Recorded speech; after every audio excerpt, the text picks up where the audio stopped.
ఇవాళ ఏపీ అసెంబ్లీలో 2026-27 బడ్జెట్ ని ప్రవేశపెట్టబోతున్నారు మంత్రి పయ్యావుల. ఉదయం 11:15 రాష్ట్ర ఆర్థిక మంత్రి బడ్జెట్ ప్రవేశపెడతారు. మంత్రి అచ్చెన్నాయుడు వ్యవసాయ బడ్జెట్ కూడా ప్రవేశపెడతారు.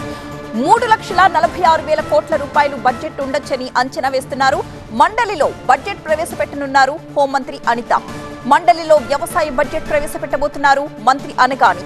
సాగునీటి ప్రాజెక్టులు, రాయలసీమ హార్టికల్చర్ క్లబ్, 3 ప్రాంతీయ ఎకనామిక్ జోన్స్, మౌలిక సదుపాయాల ప్రాజెక్టులను ఈ బడ్జెట్ లో ప్రాధాన్యత ఇచ్చినట్లుగా తెలుస్తోంది. సూపర్ 6 పథకాలతో పాటు రాజధాని నిర్మాణం పైన కూడా ప్రధానంగా ఫోకస్ పెట్టబోతున్నారు.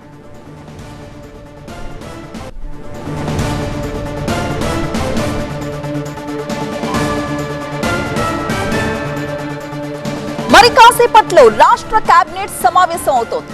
వార్షిక బడ్జెట్ ని మంత్రి మండలి ఆమోదించనుంది. విజయవాడ ఇంద్రకీలాద్రిపై బడ్జెట్ ప్రతులకు పూజలు నిర్వహిస్తున్నారు. దుర్గమ్మను దర్శించుకున్నారు ఆర్థిక శాఖ అధికారులు.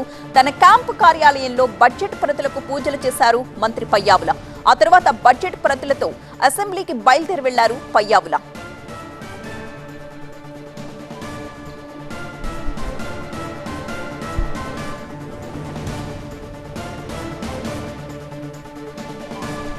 మా ప్రతినిధి ఈశ్వర్ సిద్ధంగా ఉన్నారు లైవ్ లో మరిన్ని అప్డేట్స్ తో. ఈశ్వర్, ఈసారి బడ్జెట్ అంచనా 3,46,00,000 కోట్ల రూపాయలు ఉండొచ్చని అంటున్నారు. అయితే ఏ శాఖకు ఎలాంటి కేటాయింపులు చేయబోతున్నారు, ఏ విషయాలపై ప్రధానంగా ఫోకస్ చేయబోతున్నారు?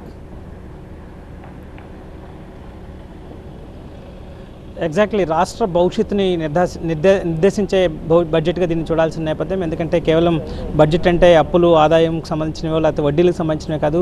రాష్ట్రాన్ని భవిష్యత్తులో ఏ దిశకి ప్రభుత్వం తీసుకెళ్లబోతుందో నిర్దేశించే బడ్జెట్గా దీన్ని చూడాల్సిన నేపథ్యం. ఎందుకంటే గత కొద్ది సంవత్సరాలుగా ఆంధ్రప్రదేశ్ ఆర్థిక వ్యవస్థ పైన అప్పుల భారం పెద్ద ఎత్తున నెలకొని ఉంది. రాష్ట్రం చెల్లించాల్సిన వడ్డీలు పెద్ద స్థాయిలో ఉన్నాయి. అలాగే సిబ్బంది జీతాలకు సంబంధించి కావచ్చు, సంక్షేమ కార్యక్రమాలకి వచ్చిన ఆదాయంలో దాదాపుగా 95% ఖర్చు అవుతుందన్నట్టుగా అనేక సార్లు ముఖ్యమంత్రి ప్రకటించారు. ఈ నేపథ్యంలో అభివృద్ధితో పాటు సంక్షేమ పథకాలను బ్యాలెన్స్ చేయాల్సిన అవసరం ఉంటుంది. అదే సమయంలో క్యాపిటల్ ఎక్స్పెండిచర్ని అంటే భవిష్యత్తులో ఆదాయం వచ్చే ప్రాజెక్టులకు సంబంధించి ఎక్కువ కేటాయింపులు చేయాల్సిన అవసరం ఉంటుంది. అదే సమయంలో యువతకు సంబంధించి కావచ్చు, మహిళలకు సంబంధించి, వ్యవసాయానికి సంబంధించి చేయాల్సిన కీలకమైన కేటాయింపులన్నిటికీ సంబంధించి చాలా వాటి కేటాయింపులు ఏమాత్రం తగ్గకుండా చూడాల్సిన నేపథ్యం ఉంటుంది. అదే సమయంలో మిగతా ఏదైతే లాజిస్టిక్స్ హబ్స్కు సంబంధించి కావచ్చు, లేకపోతే దీర్ఘకాలికంగా రాష్ట్రానికి ఆదాయం తెచ్చే ఇండస్ట్రియల్ కారిడార్స్ కావచ్చు, గ్రీన్ ఎనర్జీకి సంబంధించిన ప్రాజెక్టులు కావచ్చు, డేటా సెంటర్లు కావచ్చు, ఇట్లాంటి వాటి మీద ఎక్కువ ఫోకస్ చేయాల్సిన నేపథ్యం. కాబట్టి చాలా ప్రభుత్వం ముందు అనేక సవాళ్లు ఉన్నాయి. వాటికి సంబంధించి అనేక ఆశలు ప్రజల్లో ఉన్నాయి, అనేక ఆకాంక్షలు ఉన్నాయి. వాటన్నిటికి తగ్గట్టుగా వాటి కేటాయింపులు చేయాలంటే పెద్ద ఎక్సర్సైజ్ చేయాల్సి వచ్చింది. దాదాపుగా నెల రోజుల పాటు ఆర్థిక శాఖ మంత్రి పయ్యావుల కేశవ్ వీటి మీద అన్ని శాఖల వారీగా వాళ్ళకి సంబంధించి వాళ్ళకి అవసరమైన ఈ ప్రయారిటీ బేస్డ్గా ఈ సంవత్సరంలో చేయాల్సిన ప్రాజెక్టులు, ముఖ్యంగా ఇరిగేషన్కి సంబంధించి ప్రభుత్వం చాలా ప్రతిష్టాత్మకంగా తీసుకుంటున్న నేపథ్యం. కాబట్టి ఇరిగేషన్కి సంబంధించి వాటికి ఓఎండ్ఎం, వాటికి సంబంధించిన ఆపరేషన్కి సంబంధించినవి కావచ్చు, మేనేజ్మెంట్కి సంబంధించినవి కావచ్చు.